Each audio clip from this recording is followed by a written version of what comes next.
Hello guys, and welcome once again to a new video. In today's video, I want to address the very important question. Which of these two brands of capsule coffee machine is more reliable? But let's call this a buyer's guide. So if we should go with a Dolce Gusto in the end, based completely on repairability and reliability, or with the Nespresso. So in front of me, I have two of the most common models of each brand. Here is the Nespresso Inicia model, and here is the KP100, which is the penguin or the piccolo. How is it called, from Dolce Gusto? So I want to break it simple in some pros and cons of each other. If you are a usual on my channel, you will see that I repair both of these units, and they are more or less same, but they have their pros and cons.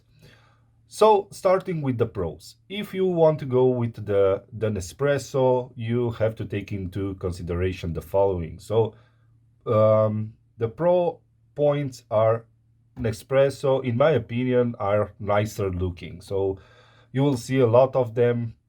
They blend nicely in your kitchen appliances, between your other appliances, and in your kitchen countertop. So it's nicer looking than this Dolce Gusto. Of course, this is subjective. The beauty is in the eyes of the beholder, but yeah, I think these are nicer lookings. Okay. Of course, cheaper capsules. So even though you don't have to buy the Nespresso ones, you can buy third-party capsules. You can find them on every major chain of stores. They are third-party capsules for the Nespresso. Of course, they are also for the Dolce Gusto, but the offer is not that big. Let's call it like that. And of course, for Nespresso, there are third-party accessories like drawers for the capsules, or milk frothers, or a lot of other accessories. Here we can also consider a lot of brands which produce the metal refillable capsules. So you will find a lot of accessories for this. Unfortunately, this is the point where the pros for this unit are we are stopping.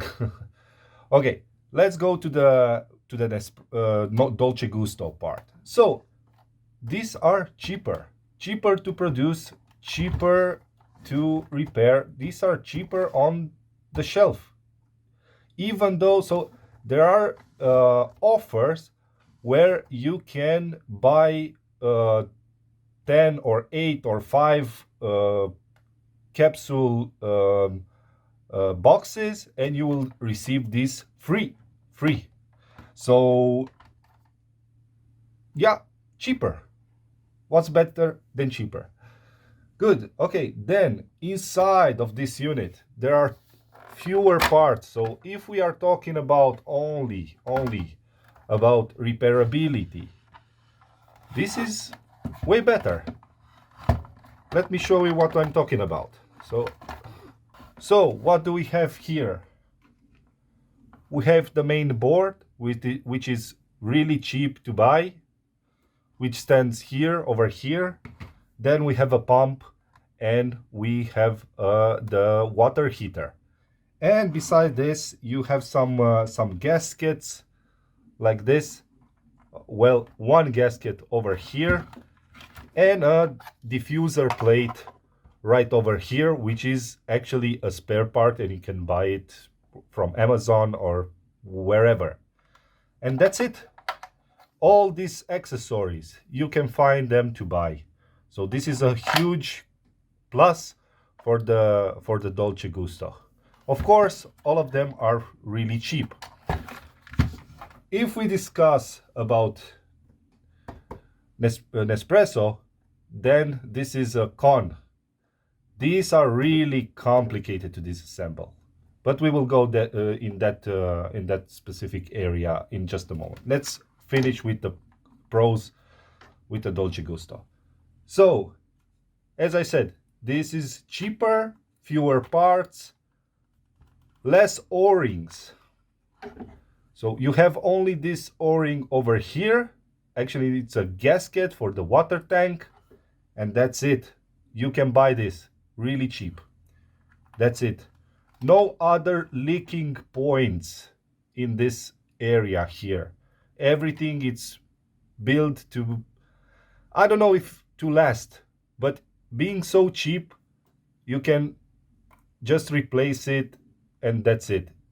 Easy to disassemble, easy to fix, parts are cheap, fewer parts, less parts.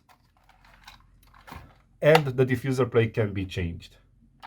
So, in the end, all the points that are pros for this are cheaper, fewer parts, less O-rings, less rubber parts and less O-rings, and simple to fix, simple to disassemble. Also, the parts are really cheap. Okay, let's go to the cons for the Nespresso. Hard to disassemble for somebody, for others is not that hard, but you should take in consideration if you disassemble this part, and I will show you some footage over here. If you open this part, there are a lot of plastic clips which are brittle and it will break eventually. It will not make a great seal afterwards, and you will have a lot of leakage, higher leakage than before. Then there are a lot of rubber O-rings and rubber gaskets that with time and with heat and the oscillation between hot and cold, they will shrink, they will lose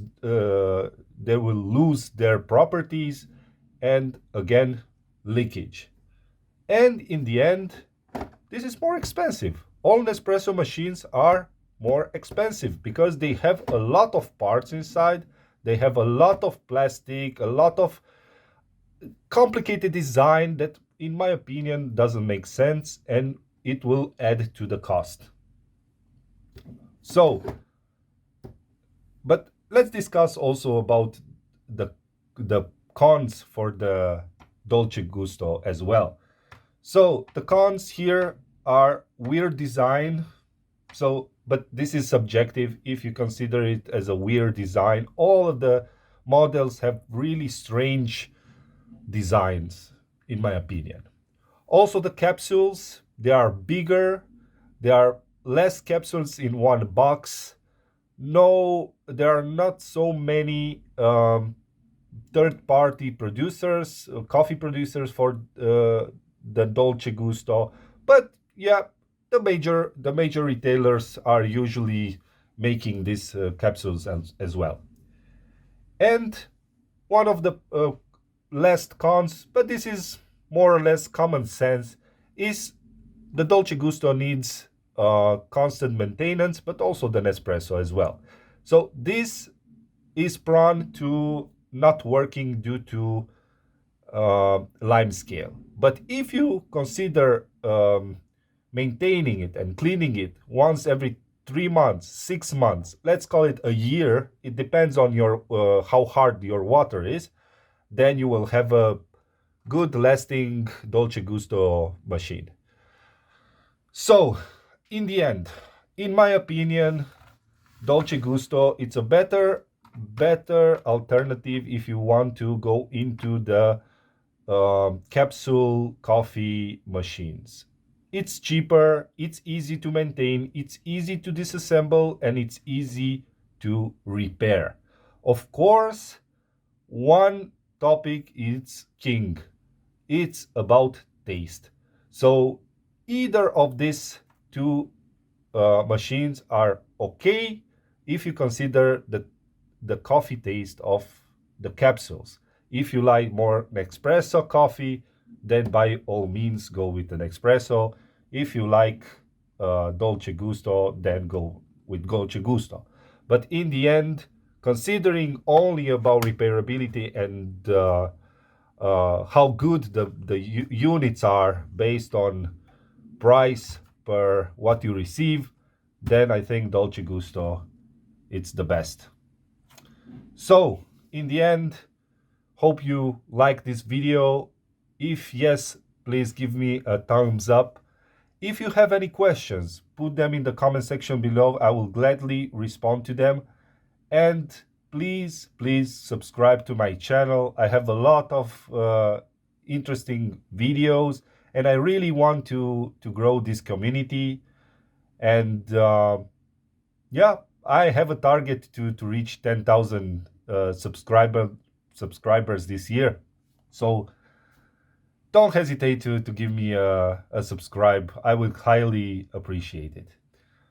Okay, guys, thank you very much, and see you in the next one. Bye-bye.